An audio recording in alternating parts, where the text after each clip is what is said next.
Hey guys, this is Paula with your NC Business Development Coaching platform. Just wanted to say congratulations on your real estate school and licensing. I hope class is going well. So just wanted to spend a couple minutes with you kind of going over some tips and tricks that I've learned in coaching the numerous amounts of agents that I have into production and into a successful real estate business with you. So let's get started. We're going to quickly talk through over time the 19 things they don't teach you in real estate school. So we're going to go one at a time and really kind of dig into each one of these things. So first and foremost, when you are getting into real estate, please know that it is not HGTV. As much fun as those shows are and as entertaining as they are, it's not really real life in real estate. There's a lot of hustle and there's a lot of hard work that goes behind building your business. So that's what we're going to talk about, is how can you set yourself up for success when you first are getting into the real estate business. Obviously, we know pre-license class is hard. It takes you a long time to get through it. There's a lot of study, a lot of content. And your real estate instructors are fabulous at getting you through that content and information and helping you learn. It's their job to get you through the class. The question is, once you're done, where do you start? Where do you get your business from? How do you know yourself and your personality well enough to know what your strengths and weaknesses are going to be going into the real estate industry? So the point of this course and getting started is really helping you understand how to set up your systems and your structure of your business, because that's what you're getting ready to run, is a real estate business. It's not a hobby. In order to be successful, you really have to run it like a business.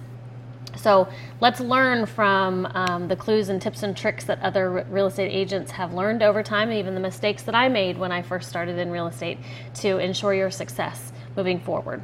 Okay? So first and foremost, the best thing that I can give you, best piece of advice I give you, is start with the database. Okay?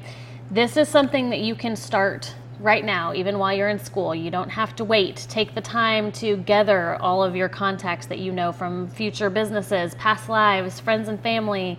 Go ahead and grab all the people that you know on social media, Facebook, LinkedIn, Instagram, all those. Who do you know, and who do you have a phone number and or an email address for that you can constantly start dripping on and keeping in a pipeline to inform that you're in real estate? This can be anywhere nationwide. It does not have to be central local. You can work off referrals as well. Okay.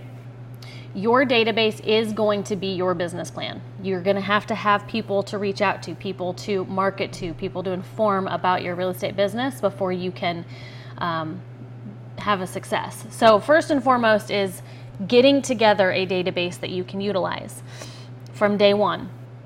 And then you're going to want to reach out to that database consistently and let them know that you're in real estate. Let them know that you have a real estate license. How can you help them? Okay.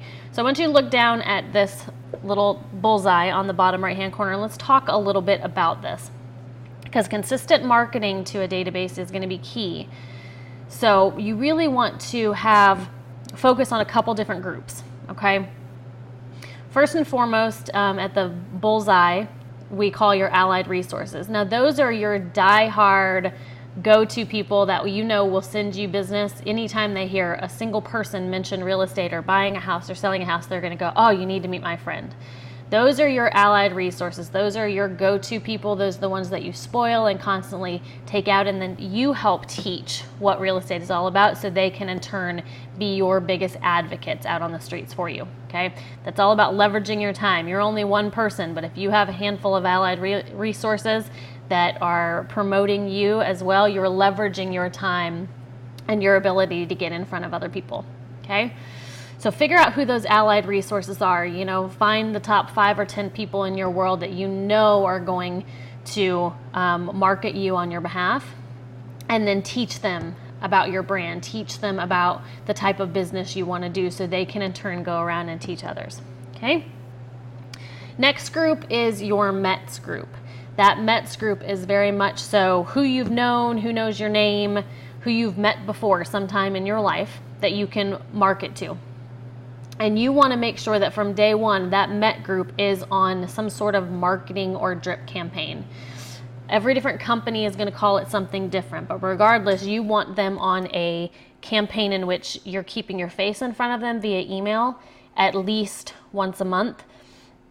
And on top of that, you have a system and a structure set up to remind you to make phone calls to those people, every 2 months, every 3 months, whatever that timeline that you've set up for yourself is.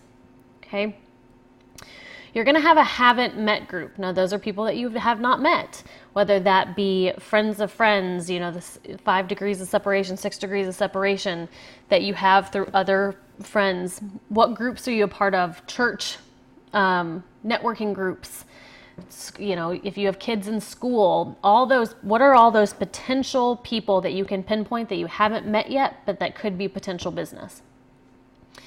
And you want to, as you meet them, whether it's just at a, parent-teacher conference or anything like that, a networking group, you want to be adding them to your database and putting them on some sort of campaign in which you're reaching out to them via email or phone call once a month or 12 times a year to make sure that you are informing them what's changing in the market, how can you help them, etc.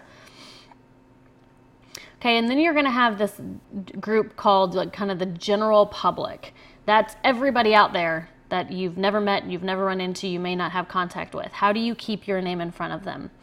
A lot of that is going to be marketing. A lot of that's going to be online presence, marketing, videos, live feeds, things like that. Okay. So when you're thinking about your database, you want to have a balance across the board between the people you know and love that will support you no matter what, as well as all the people that you haven't met. So what is your plan for all of those? Okay. So you want to think about, when you're first sitting down putting your database together, you really want to think about the best way to build it. What is your game plan? Is your game plan to meet 5 people a day and add those to your database? Is your goal to meet 10 people a day and add those people to your database? You have to set a goal around building it, because at the end of the day, your database is what you have to sell. That is your real estate business that you're building, that you have the ability to sell. So how are you growing it? How many people do you want in it? And how do you plan on getting there? So what I mean by that is, let's say, for example, you get done with real estate school and you've put your database together and there's 200 people in it. And your goal is to have 1,000 people in your database by the end of your first year in the business. What is the difference? And how do you plan on hitting that on a daily, a weekly, or a monthly basis? Okay, setting those goals is how we strive for success. Okay. We want to be a service provider and not a salesman. And we've all heard the rumor, real estate agents are like used car salesmen. We aren't. We actually found something that we're passionate about, that we love, and we want to be able to help people. Okay. So with that being said, we become a provider. We become the expert, the knowledge expert, the person that is the go-to for our neighborhoods and our subdivisions and all the places that we want to be able to work. We become the expert in that area. Okay, so be a provider in that area, in your home, in your subdivision, where you live, to help people see you as a resource of knowledge, not somebody that's constantly selling. Okay, so the big 4 main rules of any database is going to be: have one, create one right now, start now while you're still in school so you can hit the ground running when you are finally licensed and out. Okay, you want to communicate with that database systematically and consistently. Okay, the consistency in this business is absolutely key. So when you have your database, go and put these people, your people, in certain groups and have a system to how you reach out to that group on a regular basis. Your allied resources, the people you love, you should be talking to them, once every couple weeks. Okay, people that you've met, you want to stay in front of them at least once a month. People that you haven't met, you probably still want to stay in front of them once a month. How are you doing that? And please know that it's not just through email. It's not just through social media marketing. How are you getting in front of them? How are you having a face-to-face conversation with them? You'll hear people say that real estate is a belly-to-belly business. You have to get in front of them and face-to-face with them. So what is your game plan there? Do you have coffee dates set up once a week with people that you haven't been in contact with? Okay, create a system around it. Write it down. Okay, we will dive into that much more in depth. So feel free to continue to follow and watch the videos if you want to see a lot more in-depth systems and how to create those examples of what I've done in my business and what I coach other agents to do in their business. Feed it daily. That's what we were talking about earlier, is what is your database goal? How large do you want it to be? And how are you systematically meeting those people to grow your database? Feeding it daily, okay? Ideally, you want to be focusing on 10 contacts a day. I know that sounds like a lot, but once you start that, it becomes a habit, okay? It's just like any other business. If you know that you had to make 5 appointments, you're on the phone making phone calls until you make 5 appointments. It's the same thing with your database. What is your number? What is your goal of growth? And how are you going to hit that? That creates a system around, will require a system around that as well. Are you meeting people through networking? Are you meeting people through phone calls? Are you meeting people through open houses and door knocks? Okay, that's part of the coaching process and experience, is how do we build a customized system for you and your strengths. Okay, and lastly, you want to service all leads that come your way. You know, statistically, if you get leads online or somebody that's reached out in regards to real estate, you need to be in conversation with them within the first 5 minutes. Okay, so what is your system and what is your structure around servicing leads that come your way? What does that look like in emails? What does that look like in social media? What does that look like in phone calls? What is your system for returning people's inquiries? And sometimes that can be as simple as having a copy and paste text that says, hey, I got your message. I'm with a client. I'll call you back. At least then you're responsive, you're quick, and you're still in communication with them. Okay, so that's step 1, guys, is you want to start with your database. Now, like I said from the very beginning, this is the 19 things they don't teach you in real estate school, so we have a lot more to come. Right now, after watching this, your job is to go out and start your database. Put it in an Excel spreadsheet.